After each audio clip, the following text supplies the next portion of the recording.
పెద్దలు మన ప్రియతమ ముఖ్యమంత్రి వర్యులు రాష్ట్రాన్ని అన్ని రంగాలలో ఆర్థికంగా ఇబ్బందులున్నా ఒక్కొక్కటి అధిగమిస్తూ అభివృద్ధి పదంలో నడిపిస్తూ మొదటిసారి దేవరకొండకు చేసిన మన ప్రియతమ ముఖ్యమంత్రి గారికి మీరందరూ కూడా గట్టిగా సపోర్ట్లతోని స్వాగతం పలికితేనే మన సమస్యలు పరిష్కారం అవుతాయి. సీఎం గారు ఇది ఎక్కువ మాట్లాడకుంటలేదు. ఆయన మా సమస్యలు ఎట్లున్నాయంటే దేవరకొండ గుట్టల్లాగా ఉన్నాయి, గుట్టల్లాగా పేరుకుపోయినాయి. అన్ని సమస్యలు ఉన్నాయి. మా బాలునాయక్ గారు 7 రోజు లేదు. అప్పుడు నేను మంత్రిగా ఉన్నప్పుడు రోషయ్య గారి దగ్గర తీసుకెళ్ళి 180 కోట్ల రోడ్లు వేపించుకున్నాం. ఈ ప్రాంతానికి సంబంధించిన ఎస్ఎల్పిసి సొరంగాన్ని సాధించుకున్నాం.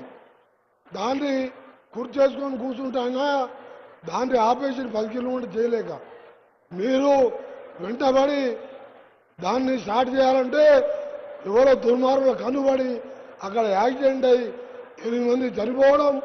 ఉత్తమ్ కుమార్ రెడ్డి గారు కూడా బాగా ఇంట్రెస్ట్ తీసుకున్నా అది ఆ ప్రాజెక్టు లేకపోతే ఈ ప్రాంతంలో ఎడారిగా ఉంటుంది. మీ అందరి తరఫున ముఖ్యమంత్రి గారికి లిఖితపూర్వకంగా మీ ఎమ్మెల్యే గారు ఇచ్చినారు. మా అక్క చెల్లెలందరూ కూడా మీరు ఒక్కటే కోరుకోండి, మన ముఖ్యమంత్రి గారు ఈ 3 ఏళ్ళే కాదు ఇంకా 5 ఏళ్ళు కూడా మన ప్రభుత్వం ఉంటుంది. రేవంత్ రెడ్డి గారే మళ్ళా ముఖ్యమంత్రి అవుతాడు. మీరెవ్వరు కూడా బాధపడవద్దు. చివరిగా ఒకటే చెప్తాను ముఖ్యమంత్రి గారికి, మీ కొడంగల్కు ముఖ్యమంత్రి గారు మీ కొడంగల్కి ఎన్నితారో మా దేవరకొండని కూడా 2వ కొడంగల్గా చూసుకోవాలని మీకు చేతులెత్తి నమస్కరిస్తున్నాను. ఎందుకంటే ప్రత్యక్షంగా సమస్యలు చూసాం. హాస్పిటల్ లేవు, కాలేజీలు లేవు, రోడ్లు లేవు.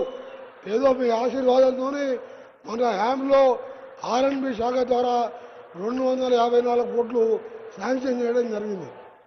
రాష్ట్రం మొత్తం 11,000 కోట్లతోని రోడ్లకు టెండర్లు కూడా పిలవడం జరిగింది.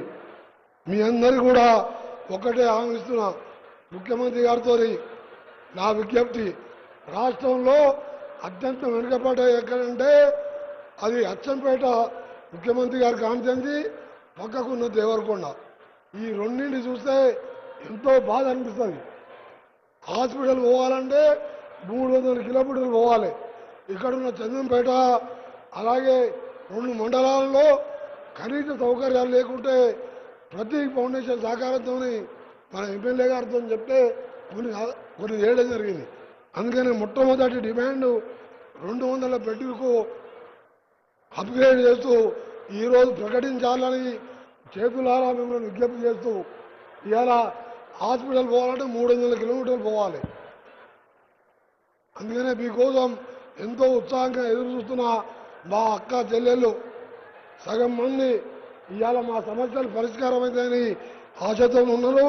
గౌరవ ముఖ్యమంత్రి గారికి వేదిక మీద ఉన్న కౌన్సిల్ చైర్మన్ గారు, మా తోటి ఎమ్మెల్యేలకు అందరికంటే మా ప్రాణ సమానులైన దేవరకొండ అక్క చెల్లెళ్లకు తమ్ముళ్లకు చేతులెత్తి నమస్కరిస్తూ సెలవు తీసుకుంటున్నాను.